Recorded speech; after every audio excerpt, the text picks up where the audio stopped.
Sir, लोगों को बड़ी उम्मीद थी कि देश के प्रधानमंत्री राष्ट्र के नाम संबोधन कर रहे हैं और कुछ बड़ा ऐलान होने वाला है, लेकिन जब लोगों ने सुना वो संबोधन तो सब अफसोस में रह गए कि 1 किलो चना और 5 किलो चावल अनाज जो 80 करोड़ लोग हैं उनको मिलेगा। सर, उस पूरे राष्ट्र के नाम जो संबोधन था सर, उसको आप कैसे देखते हैं? 16 मिनट का जो संबोधन था पूरा वो। सर देखिए, मैं तो बहुत इस तरह से देखता हूं कि वो पूरा भाषण केवल एक लाइन का था, एक सेंटेंस का, एक वाक्य का था कि जो योजना 5 किलो अनाज, गेहूं या चावल और 1 किलो दाल की जगह चना कर दिया गया, ये जो योजना है नवंबर तक बढ़ा दी गई। बट टोटल इतना ही था।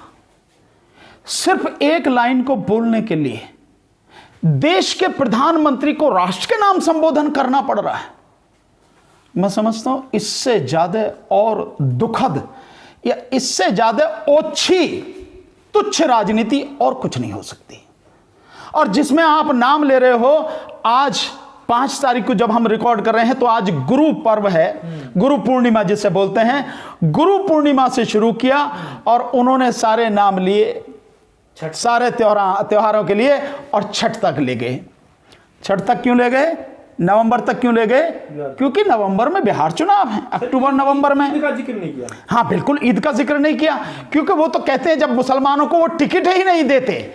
बीजेपी जब मुसलमानों को वो 2-1 जो पाल रखे हैं उनके अलावा उनको टिकट ही नहीं देते बीजेपी वाले मुस्लिम समाज को, तो उनका नाम भी लेके क्या करेंगे? उनके त्योहारों का नाम भी लेके क्या करेंगे? वो उनकी तो घृणा उनके प्रति साफ नजर आती है।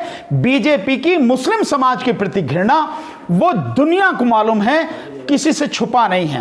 पर बात यह है कि जिस 5 किलो गेहूं या चावल की और जिस 1 किलो चने की बात आप कर रहे हैं, उसकी हकीकत क्या है, उसकी सच्चाई क्या है? एक तो सबसे पहले है कि बिहार चुनाव की वजह से है, इसलिए नवंबर तक किया गया। जबकि अगर देखें तो ममता बनर्जी जी ने वो वहां पे अगले साल 2021 जून तक कर रखा है, तो तुम तो उनके सामने भी कुछ नहीं हो। अब आप ये जो दे रहे हो, ये आप 80 करोड़ लोगों को कह रहे हो, लेकिन ये सारा एक ही राशन कार्ड पर इतना मिलेगा। मुझे तो नहीं लगता कि मोदी जी ने जो घोषणा की उसको मास्टर स्ट्रोक बताया गया, और जो ममता बनर्जी ने जो घोषणा की उसको चुनावी स्टंट बताया गया गोदी मीडिया के द्वारा। देखिए, त्रिपाठी जो आज तक के पत्रकार, उन्होंने वाकायदे ट्वीट किया इस पे कि जो मोदी जी ने किया है ये एक बहुत बड़ा काम किया है, लेकिन ममता बनर्जी के लिए कहा गया कि चुनाव है पश्चिम बंगाल में, इसलिए क्या है। हाँ, तो अब आप देखिए, जो आज तक क्या नहीं तो उस चित्रा त्रिपाठी जो पत्रकार है उसके सामने दोनों ये इसकी आंखों के सामने रखो कि देखिए तेरी बुद्धि है या बुद्धि बिल्कुल भ्रष्ट हो चुकी है, खत्म हो चुकी है, कि एक ही जगह एक व्यक्ति के किए गए काम को तू बड़ा उपकार बता रही है, बड़ा परोपकारी कदम बढ़ा रही है, जनता की भलाई का बढ़ा रही है, और उसी को दूसरा व्यक्ति कर रहा जो उससे भी बढ़िया तरीके से कर रहा है, तू उसे राजनीति बना रही है। तो ये क्या है? ये बिहार की राजनीति नहीं है क्या नरेंद्र मोदी जी प्रधानमंत्री जी ने जो नवंबर तक बढ़ाया गया है, क्या वो बिहार की राजनीति नहीं है?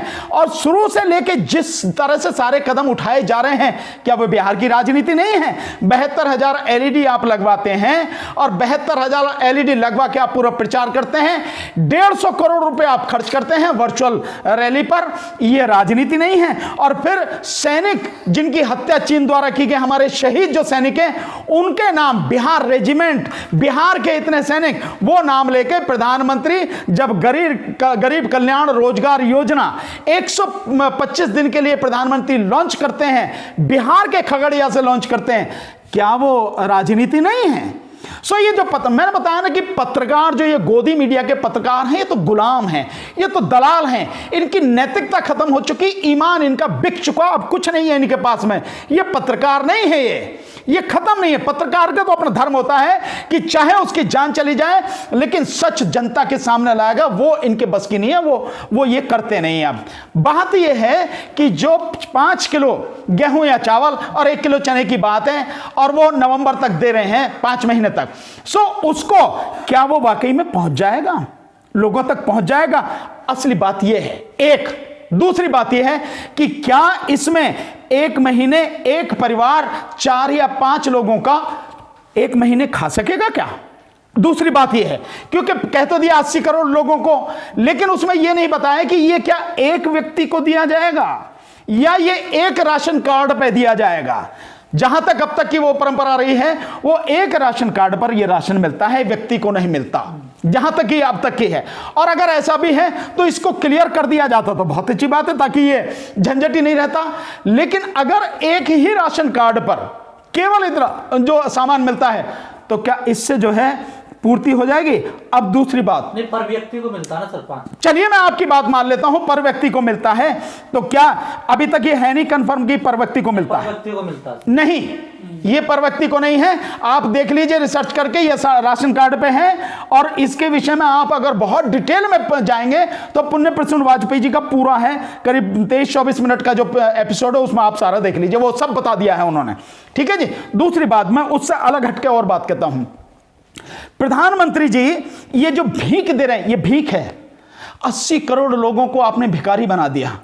आप उन्हें इसकी बजाय उन्हें रोजगार देते। आप जो इस देश के बड़े बड़े अर्थशास्त्री लगातार कह रहे हैं कि सरकार को रुपए छापकर लोगों तक रुपए पहुंचाने चाहिए, कम से कम 25,000 रुपए लोगों के खाते में पहुंच जाने चाहिए, ताकि लोग अपनी जरूरत की चीजें खरीद सकें। और जब लोगों की खरीदने की क्षमता होगी तो ये जो हमारी इकोनॉमी रुकी हुई है, इस इकोनॉमी का रुका हुआ पहिया चलने लगेगा, देश का व्यापार, अर्थव्यवस्था चलने लगेगी, बढ़ जाएगी। ये नहीं किया उन्होंने। दूसरी बात, आप ये भीख दे रहे हैं। मोदी सरकार ने अब तक इस पेट्रोल पर, डीजल पर, तेल पर पैसे बढ़ा के जो उन्होंने एक्साइज ड्यूटी लगाई है, अब तक 18 लाख करोड़ रुपया इन पिछले 6 सालों में कमा लिया। 18 लाख करोड़ कमाया है। और आप खर्च कितना कर रहे हैं इस भीख को देने में? 60,000 करोड़ पहले बताया, और 90,000 करोड़ रुपए अब खर्च करेंगे आप नवंबर तक। 1.5 लाख करोड़। पहले आप उसका हिसाब नहीं देंगे? आप जनता को नहीं बताएंगे कि 18 लाख करोड़ रुपए का क्या हुआ? आप भीख दे रहे हैं। मतलब आप देश की जनता से, जो लोग पेट्रोल और डीजल का इस्तेमाल करते हैं, उसमें हर कोई है, किसान है, मजदूर है, मध्यम वर्ग के लोग हैं, उससे ऊपर के जो लोग हैं, उनसे आप जो लूट रहे हैं। जो तेल ज्यादा से ज्यादा 30-35 रुपए लीटर मिल सकता है, उससे आप 80 रुपए में डीजल को भी आपने, जो डीजल 2014 में उस पर जो एक्साइज ड्यूटी थी 3 रुपए 56 पैसे, आपने उसको बढ़ाकर 32 रुपए के लगभग कर दिया। वैट अलग से है। आज वो डीजल उस समय जो मिलता था करीब 35-40 रुपए, वो डीजल आज 80 रुपए पेट्रोल से भी ज्यादा महंगा मिल रहा है। और पेट्रोल को आपने 80 रुपए कर दिया। और भाव कितना पड़ रहा है आपको? पेट्रोल का जो भाव आपको सरकार को पड़ रहा है, सारे खर्चे मिला के, वो 29 रुपए से कम में पड़ रहा है, और डीजल 27 रुपए से कम में पड़ा है। तो कितना पैसा लूट रहे हैं आप? 52 रुपए के लगभग। 1 लीटर पेट्रोल और डीजल पर दोनों को अगर मिक्स कर दें, औसत बना लें, तो लगभग 1 लीटर डीजल और पेट्रोल पर लगभग 52 रुपए सरकार लूट रही है लोगों से। तो पब्लिक का पैसा लूट के आप उन्हें चंद जिंदा रहने के लिए ये टुकड़े डाल रहे हो, भीख डाल रहे हो आप। सरकार को नहीं चाहिए कि लोगों को और केवल अनाज से, चावल हो या गेहूं हो और चना हो, इसी से काम चल जाएगा। उसको कोई उसमें बनाने के लिए मिर्च मसाला नहीं चाहिए, उसको कोई दाल नहीं चाहिए, उसको कोई सब्जी नहीं चाहिए, इसमें नमक भी नहीं चाहिए उसे। क्या दे रहे हैं आप उसे? क्या चाहिए? क्या दे रहे हैं आप? तो ये जो भीख दे रहे हैं, इतनी लूट मचा के कि 18 लाख करोड़ रुपए तो आपने केवल पेट्रोल से, डीजल से जो लूट लिया, और दे रहे हैं आप इतना सा 1.5 लाख करोड़। अब बड़ी अपनी महानता, 90,000 करोड़ रुपए का खर्चा होगा, जैसे आपकी जेब से जा रहा है। लेकिन देश का पैसा है, देश की जनता का पैसा है। मैं इसमें एक चीज और आपको जी बताएं, आप पूछें। सर, एक तरफ कहते हैं कि भारत को आत्मनिर्भर, चना देके आत्मनिर्भर बनेगा भारत, और कैसा आत्मनिर्भर बनेगा इसका और आप नतीजा देख ले। आपको ध्यान होगा कि प्रधानमंत्री जी ने जिस समय जो प्रवासी जो मजदूर थे, वो जब गए, तो एक और घोषणा उन्होंने करी कि जिनके राशन कार्ड हैं, उनके अलावा जिन लोगों के राशन कार्ड नहीं हैं, 8 करोड़ लोग, उन लोगों को भी अनाज मिलेगा। 5 किलो अनाज और 1 किलो दाल उनको भी मिलेगी। अब उनकी हकीकत सुन लीजिए। और ये भारत सरकार की जो संस्था है food corporation of India, FCI, ये उसके आंकड़े हैं जो मैं अब आपके सामने रख रहा हूं। इससे आप अंदाजा लगा लेंगे कि सच्चाई कितनी है, कहा जो जा रहा है, दिखाया जो जा रहा है वो क्या है और जो सच्चाई है वो क्या है। 8 करोड़ लोग हैं वो जिनको ये देने थे मजदूर को, और ये FCI की रिपोर्ट है। 8 लाख मीट्रिक टन अनाज वहां से जाना था, और जो उठाया, किसी ने कितना उठाया, किसी ने कितना उठाया, बटा कितना है, मात्र 13%। 13%, यानी 87% अनाज कहां गया, कहां नहीं गया, कौन डकार गया, किसने लूट लिया, कितना बड़ा भ्रष्टाचार हुआ है, इसका अंदाजा नहीं है। और यह फूड कॉरपोरेशन ऑफ इंडिया की, भारतीय खाद्य निगम की यह रिपोर्ट है।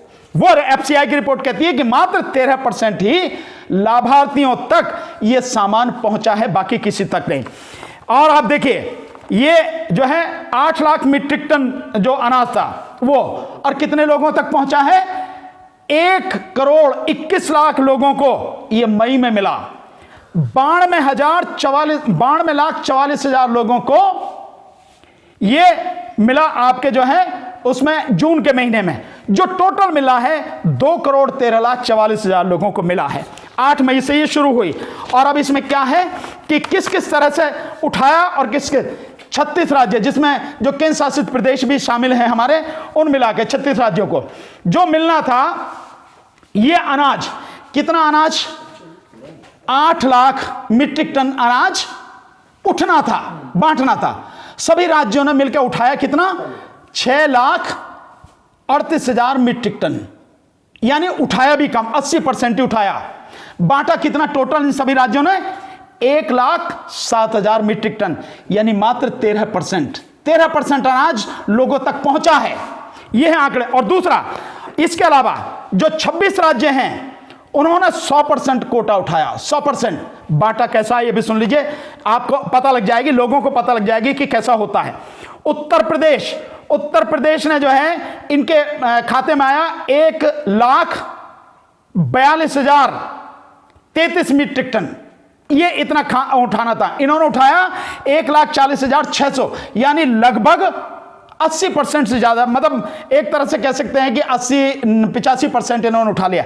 बांटा कितना, 2%। तो उत्तर प्रदेश सरकार, योगी की सरकार, यानी भोगी की सरकार, जो कांड हुए हैं आप देख रहे हैं कैसे कैसे कांड हो रहे हैं, उस भोगी की सरकार ने इसमें बांटा कितना, 2%।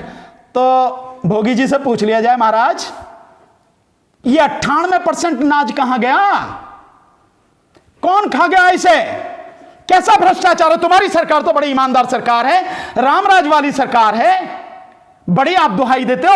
98% कहां गया। फिर आ जाओ बिहार में जो था 86,450 मीट्रिक टन उनका कोटा था, पूरा उठाया उन्होंने।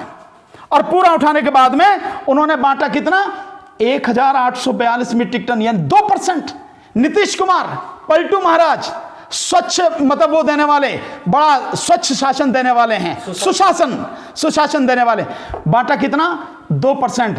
जरा पूछा जाए नीतीश कुमार से, बिहार के चुनाव में पूछेंगे हम, लोगों को बताएंगे हम कि ये जो तुम्हारे पलटू महाराज, सुशासन महाराज हैं, तुम्हारा अनाज खा के बैठे हैं, तुम्हारे पेट का अन्न खा के बैठे हैं।